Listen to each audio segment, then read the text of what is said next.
Anytime Taylor's laughing with you, my whole fucking family is like high-fiving and yes, look how good they are together. Look how together, and you guys, that first, when you guys first started dating, my God, was my family like, he's a gentleman, and she's having so much fun with it. Like, somebody asked me, who do you get nervous around? I said, I do get nervous around Taylor Swift because I don't want to fucking blow it for my kids and say something stupid. So I'm just like... First up, Adam Sandler is officially part of the Swiftie squad, and he's all in on the Travis Kelce-Taylor Swift romance. His whole family is practically fangirling over it. Speaking of Tayvis, Travis Kelce just scored a $100 million podcast deal, and let's be real, folks are saying it's all thanks to the Taylor Swift effect. But not everyone's celebrating. Jana Kramer just threw some major shade at Blake Lively over her domestic violence comments tied to It Ends With Us. And while Blake's been dealing with backlash, her sister Robin Lively stepped in with a subtle but fierce defense on Instagram, proving that family always has your back, even in Hollywood drama. Stick around, because this tea is piping hot and you won't want to miss a drop. Sandler is all about Tayvis. Okay, so we all know Adam Sandler is hilarious, but did you know he's also one of the biggest Swifties out there? Yep, you heard that right. The Sandler clan is totally obsessed with Travis dating Taylor, and they're not keeping it low-key. Adam spilled all the tea on the New Heights podcast with Travis and Jason Kelce, where things took a turn from discussing Sandler's iconic movies to gushing over Taylor. And let me tell you, Sandler couldn't hold back his admiration for the pop queen. He practically lit up talking about how much Taylor means to his daughters, Sadie and Sunny. I mean, can you imagine Adam Sandler, of all people, getting nervous around someone? By the way, what a girl. What a girl. Anytime Taylor's laughing with you, my whole fucking family is like high-fiving and yes, look how good they are together. Look how together, and you guys, that first, when you guys first started dating, my God, was my family like... So good, man. You got me sweating over here. He's a gentleman, and she's having so much fun with it. Like, but hey, when it comes to Taylor, even Sandler feels the pressure because he doesn't want to mess things up for his kids. Apparently, the Sandler household has been blasting Taylor's albums since the girls were little, knowing every lyric by heart. Sandler reminisced about listening to her album start to finish, which, let's be real, is a total Swiftie move. And how cute is it that Taylor's been super sweet to Sadie and Sunny whenever they've run into each other? Adam shared how Taylor even chatted with his daughters about their own movie, which totally floored the entire family. Throughout the years, Saturday Night Live saw the kids there, took her time, hung out with them. At her premiere for the movie, she talked to the kids and talked to them about their movie. She just floors my family. So cool, man. Floors them. You know, they did this bat mitzvah movie, and she talked about what she liked in it. And somebody asked me, who do you get nervous around? I said, I do get nervous around Taylor Swift because I don't want to fucking blow it for my kids and say something stupid. So I'm just like... As for Travis, he had to endure a bit of good-natured ribbing from Sandler, who confessed his family couldn't be happier about the Kelce-Swift romance. Sandler's fam is all in, high-fiving every time Taylor's seen laughing with Travis. And before wrapping up the podcast, Sandler made sure to send his love to Taylor, proving once again that this family is all about the Kelce-Swift duo. Travis he mentioned it, and so we have a nice something for Travis. He's going to come by, and we start in a couple weeks. Are you excited? What can you tell us about a Happy Gilmore sequel? It's good. Wait, so is this? This is happening. We're getting ready to shoot it in New Jersey, and we're starting. Yeah. There's gonna be some cameos in there. There'll be a lot of that. Yeah. I heard, do you know Travis Kelce wants to be part of this? Yes. He's talked about it on the podcast. Yes. He's a stud, and he's so funny. And have you done the Happy Gilmore swing in a while? And he's cool, very nice guy. You guys would love him in real life. What a big, handsome guy. A power couple. Okay, if there's one couple that's been making waves lately, it's Travis and Taylor. Travis can't seem to stop gushing about his superstar girlfriend, and honestly, we're here for it. During the Season 3 premiere of his New Heights podcast with brother Jason, Travis didn't hold back his admiration for Taylor. While chatting about guest Adam Sandler, who's a total Taylor fanboy himself, Travis made sure to emphasize just how incredible Taylor is. When Sandler mentioned how much Taylor means to his daughters, Travis jumped in, calling her the best performer out here.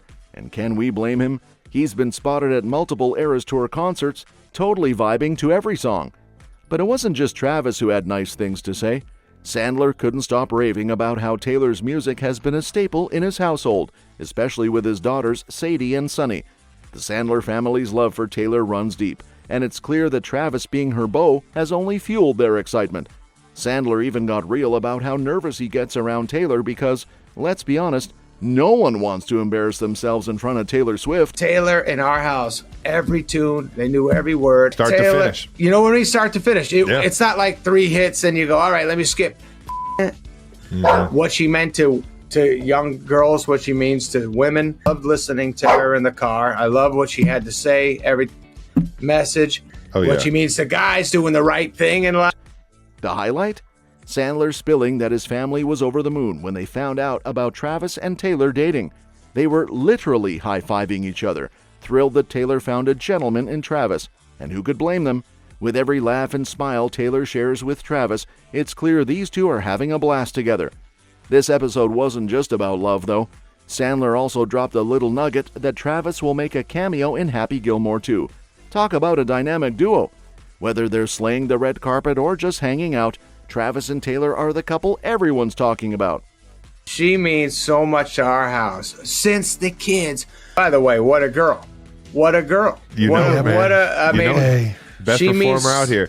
And we listened to, and the kids were little, and we were listening to Taylor Swift and listening to, I think I was shooting like Grown Ups or That's My Boy or something in Massachusetts. Like when I was a kid, I think the Beatles you did that with, maybe Elton John, every song. It was one of the first times that you listened to every song on the record. $100 million podcast deal? The Kelce brothers just bagged a jaw-dropping $100 million deal for their New Heights podcast, and the internet is buzzing with mixed reactions.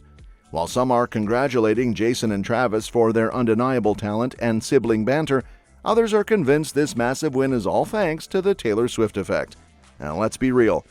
Since Travis started dating Taylor, everything he touches seems to turn to gold. And now, with this Amazon Wondery deal in the bag, fans and critics are quick to point out that Travis's relationship with Taylor might have played a big role.